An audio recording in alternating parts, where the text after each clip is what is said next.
오늘 우리가 읽은 이 말씀의 내용에서는 예루살렘 성벽 재건의 공사를 마치고 나서 그해 7월 달이 되었을 때 있었던 매우 특별한 사건에 대한 기록입니다. 이 성벽 재건의 공사를 마치는 일들이 기적 같은 일이었고, 그 일들은 자신들이 볼 때뿐만 아니라 주변의 모든 대적과 이방인들이 봤을 때 하나님께서 함께 하셔서 이룬 역사다 하는 사실들을 누구나 다 알 수 있는 사건이었습니다. 그러나 이 성벽 재건이 완공이 된 것으로 모든 것이 끝난 것은 아니었습니다. 내적인 정비를 계속 해야 되는 상황이어서 당시의 통치자들을 세우고 문지기 등등 또 역할들을 분담해서 그 성 안에서 그들이 어떻게 할 것인가를 서로 나누어서 담당하게 됩니다. 이제 그런 과정이 있게 되면서 바로 그 7월, 그의 7월에 모든 백성들이 자원하여서 그들이 어디로 모여왔냐면 수문학 광장 앞으로 모여왔습니다. 이게 매우 특별한 것은 당시 지도자 충돌로부터 시작된 것이 아니라 백성들이 서로 마음이 통해서 또 그들이 자원해서 이 수문학 광장 앞으로 모여왔다 하는 겁니다. 그때가 7월 1일이다 이렇게 표현되어 있습니다. 그때가 성일로 지키는 중요한 절기입니다. 성벽을 완성한 이후에 약 일주일 정도의 시간이 지난 것으로 우리가 추정해 볼 수 있습니다. 그때 그들이 다 그 광장 앞으로 모여와서 학사 엑스라에게 율법을 들려달라고 하는 이런 요청을 하게 된 겁니다. 참 놀라운 일이죠. 우리가 역사적으로 거슬러 올라가게 되면 1차 귀환 직후 고레스 칙령에 의해서 그들이 돌아와서 그들이 가장 먼저 한 일이 무엇이었냐면 그들이 7월 달이 시작이 되면서 그들이 초하루로부터 절기를 시작한 그들이 제사를 시작한 것입니다. 아침과 저녁으로 절기를 시작하고 이 7월 절기는 대속죄일이 있기도 하고 또 나팔절이 있기도 하고 또 중요한 3대 절기 중에 초막절이 있는 그런 절기입니다. 그래서 그들이 임시적인 제단을 먼저 쌓아서 그 제단에서부터 7월부터 그들이 하나님 앞에 오랜 세월 동안 하지 못했던 제사를 감격스럽게 시작한 일로 그들이 귀환한 생활을 이제 시작하면서 성전을 재건한 일들을 시작했던 것을 우리가 기억합니다. 그 해가 약 주전 538년 7월이다. 이렇게 보면 이 예루살렘 성벽이 완공된 때를 우리가 추정할 때 주전 약 443년 정도 그때 7월에 백성들이 자원해서 수문학 광장 앞으로 모인 것입니다. 그럼 얼마의 정도 시간이 흘렀느냐? 95년 정도가 흘렀어요. 1차 귀환이 있고 난 다음에 2차 귀환이 이루어지게 되는 시기가 80년 정도 지난다 그랬죠. 80년 정도 지나고 2차 귀환 이후에 3차 귀환이 13년 정도의 시간이 흘러요. 93년 정도의 시간이 되죠.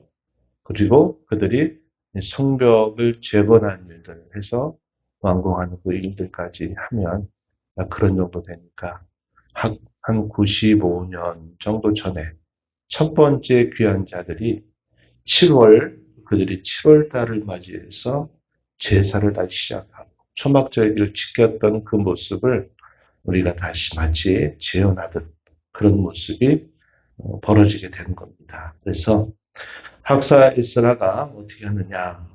새벽에서부터 정오가 되기까지 책을 펴서 이 율법의 말씀을 낭독하는 겁니다. 이 낭독하려고 할 때 그들이 했던 일들이 뭐냐면 아멘으로 화답하면서 여호와를 숨축하면서 몸을 굽혀서 경배했다. 오늘 우리가 읽은 부분 5절과 6절에 소개됩니다. 이게 뭘까요?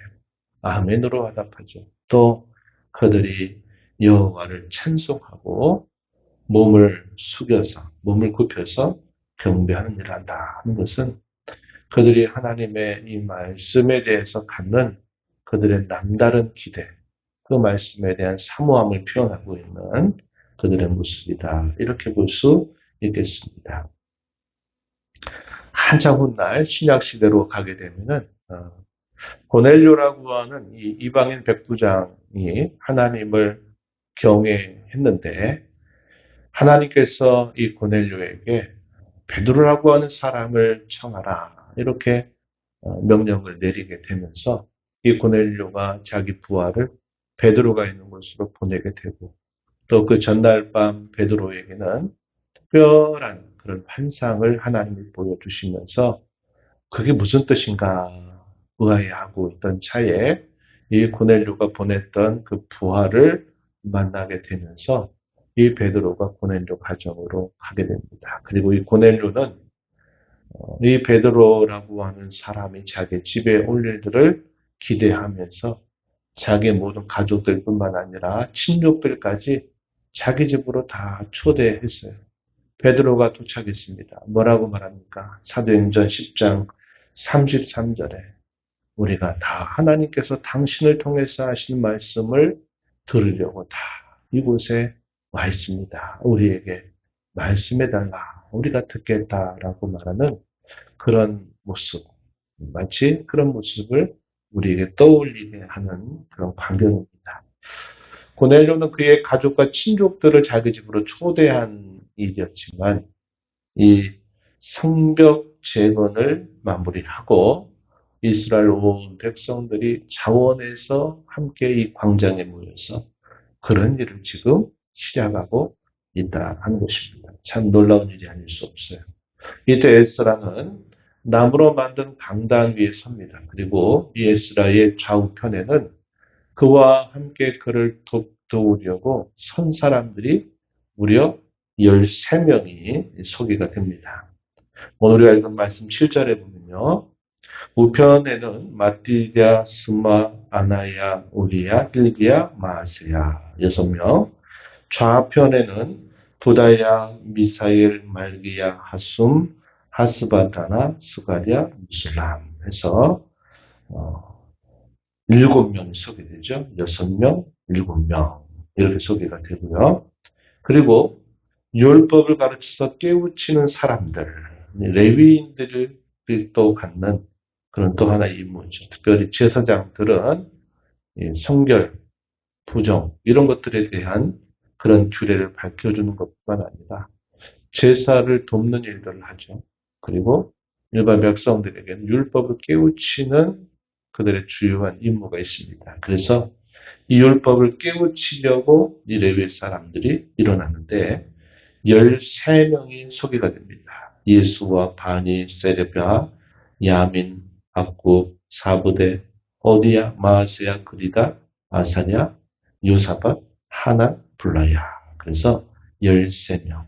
그래서 전부 하기등 약 26명 정도 좌우편에 서고 또 레위 사람들이 함께 있으면서 이 에스라가 읽어주는 새벽부터 정오까지니까 한 6시간 정도 그런 정도 시간 동안 계속 이 율법을 읽어줄 때 이 레위 사람들이 뭘 하냐면 그 모여있는 백성들에게 가서 지금 학사 에스라가 읽고 있는 이 율법의 말씀의 뜻은 이러이러한 뜻이다라는 사실들을 계속 강론해주고 설명해주는 일을 하는 겁니다. 이제 오늘날로 말하면 목사의 직무를 담당한 것입니다. 이미 주어진 하나님의 말씀이 무슨 뜻인가를 풀어 가르치는 일들을 이들이 한 것이죠. 그러니까 율법을 낭독하는 것만으로도 그들에게는 이게 얼마나 감격스러운 일인지 몰라요. 그런데 그 낭독된 말씀이 무슨 뜻인가를 풀어주는 일들을 통해서 그 말씀의 참뜻을 그들이 깨닫게 되니까 그들이 어떤 반응을 보였을까요? 8절 말씀에 보니까 그들의 반응이 8절, 9절 보면은 다 울었다. 이렇게 표현되어 있습니다. 다 울었다. 예수님께서 산상수훈 가운데서 팔복에 대한 말씀을 하시면서 이렇게 말씀하시죠. 심령이 가난한 자는 복이 있나니 천국이 그들의 것입니다. 애통하는 자는 복이 있나니 그들이 위로를 받을 것입니다. 이렇게 표현합니다. 마음이 가난한 자, 그러한 자들이 하나님 앞에 은혜를 갈망하고 사모하면서 애통하는 그런 마음을 갖게 될 때 하나님은 그러한 자들을 위로하신다는 사실들을 말씀하신 것처럼 이 율법의 말씀을 밝게 깨닫게 된 그 백성들은 너나 할 것 없이 다 그 말씀을 깨달으면서 우는 모습으로 반응을 하게 되는 겁니다.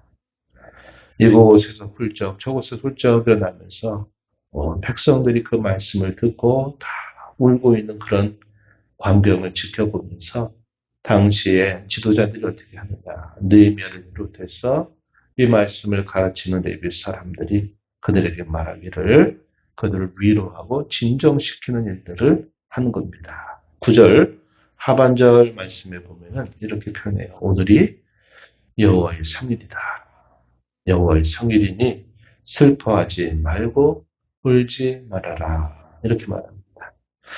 우는 것에 대해서 못마땅하게 여기는 그런 말이 아니겠죠. 그들이 하나님 말씀을 듣고 깨달으니까 지나간 세월 동안 그들이 해왔던 일들, 또 그런 일들 속에 다시 그들이 이 예루살렘으로 돌아와서 기적 같은 일들을 하나님의 도우심으로 이루어낸 그 일들을 다 생각해 보니까 하나님의 은혜가 너무나 감사했고 또 지나간 세월 동안 범했던 이 죄에 대한 참회, 이것들이 섞이면서 그들이 진정하지 못한 겁니다. 이것은 결코 나쁜 것이 아니죠. 너무나 이상적이고 너무나 좋은 모습을 보여주는 겁니다. 울지 말라라고 하는 말은 그들이 잘못했다 책망하는 말씀이 아니라 그들을 위로하고 그들을 진정시키는 말을 하고 있는 것입니다. 10절에서도 또 뭐라고 말합니까? 여호와의 성길이니 근심하지 말라. 느헤미야가 말하면서 이런 말을 했어요. 여호와를 기뻐하는 것이 너희 힘이다. 이렇게 말합니다. 여호와를 기뻐하는 것이 너희 힘이다. 이렇게 말하면서 그들을 진정시키고 위로하는 거죠. 또 11절에서도 또 레위 사람들이 역시 오늘이 성일이니 거룩한 날이니 마땅히 조용하고 근심하지 말아라. 이렇게 그들을 진정시키고 있는 겁니다. 이사야 선지자는 이 여호와의 성일에 대해서 금식에 대한 규례를 당시 백성들에게 깨우치면서 여호와의 성일을 뭐라고 표현했느냐. 이사야서 58장 14절에 보면 여호와를 기뻐하는 날이다. 여호와를 즐거워하는 날이다. 그러한 날로 여기고 이 날의 오락을 금하게 될 때 하나님께서 그 신은혜를 베풀어 주신다 하는 사실을 깨우친 바가 있는 겁니다. 이 기쁨은 어떤 기쁨일까요? 그들이 하나님 말씀으로 인하여서 우는 것을 통해서 얻게 되는 그런 신령한 기쁨을 말하는 것입니다. 그냥 재미있어서, 그냥 즐거워서 그렇게 기뻐하는 것이 아니라 하나님 말씀을 참으로 깨달음으로 그것 때문에 울고 또 감격하면서 얻는 신령한 기쁨이죠. 이러한 기쁨을 그들이 다시 얻게 되는 그런 놀라운 일이 있게 된 겁니다. 백성들이 함께 즐거워했다. 이렇게 표현해요. 그것이 바로 하나님이 그들에게 주신 그런 신령한 기쁨으로 즐거워한다 하는 것을 보여주고 있습니다. 12절 한번 보세요. 모든 백성이 곧 가서 먹고 마시며 나누어 주고 크게 즐거워하니 이는 그들이 그 읽어 들려준 말을 밝히 압니다. 이렇게 표현했습니다. 깨닫는 것이 얼마나 중요한가 하는 것을 밝혀주고 있는 말씀이 되겠습니다. 예수님께서도 하나님 나라를 이 10분의 자의 비유를 통해서 말씀하실 때 네 가지 밭에 대해서 말씀하시죠. 가시떨기, 흙이 얕은 돌밭, 길가밭, 또 좋은 밭. 좋은 밭에 떨어졌다라는 말은 하나님의 말씀이 그 마음에 깊이 스며들면서 그 말씀을 깨닫는 것을 이렇게 표현합니다. 그것이 바로 열매 맺게 되는 그런 경우다. 이런 말씀을 하셨어요. 우리가 하나님의 말씀을 머리로 아는 것, 그것으로는 충분하지 않아요. 일단은 그 말씀을 읽는 것만으로도 우리에게 좋지만 그 말씀을 읽을 때 그 말씀의 뜻이 무엇인가를 밝히 알아야만 되고 밝히 알게 된 그 사실이 머리로만 이해되는 것으로 멈춰서가 안 됩니다. 그 말씀이 우리의 인격의 중심, 우리 마음이라고 하는 이 좌소 안으로 그 말씀이 밝게 깨달아져야만 되는 것이죠. 그래서 우리가 하나님의 말씀을 들을 때 어디까지 가야 되느냐? 바로 여기까지 가도록 우리가 힘쓸 때 그 말씀이 우리의 마음을 변화시키고 우리의 생각을 변화시키고 우리의 말과 우리의 행실과 삶을 바꿀 수 있게 된다 하는 겁니다. 단순히 머리로 지적으로 깨닫고 동감하는 그런 정도로는 안 된다 이 말입니다. 그래서 말씀을 들을 때 우리가 그 말씀의 뜻을 잘 이해하는 데까지 계속 살펴보고 그게 이해가 안 되면 물어서라도 그 말씀의 뜻을 이해하는 게 중요하고 그 이해한 말씀이 나에게 어떠한 그런 깨달음을 주는가를 살피고 그 말씀의 거울 앞에서 내가 깨달은 바를 가지고 그 말씀을 붙들고 깊이 하나님과 교통하고 대화를 나눈 일들이 될 때 그 말씀이 내게 힘이 되고 또 나를 새롭게 하고 변화시키는 그런 능력으로 경험되게 된다 하는 것을 우리가 잊지 말아야 된다 하는 겁니다.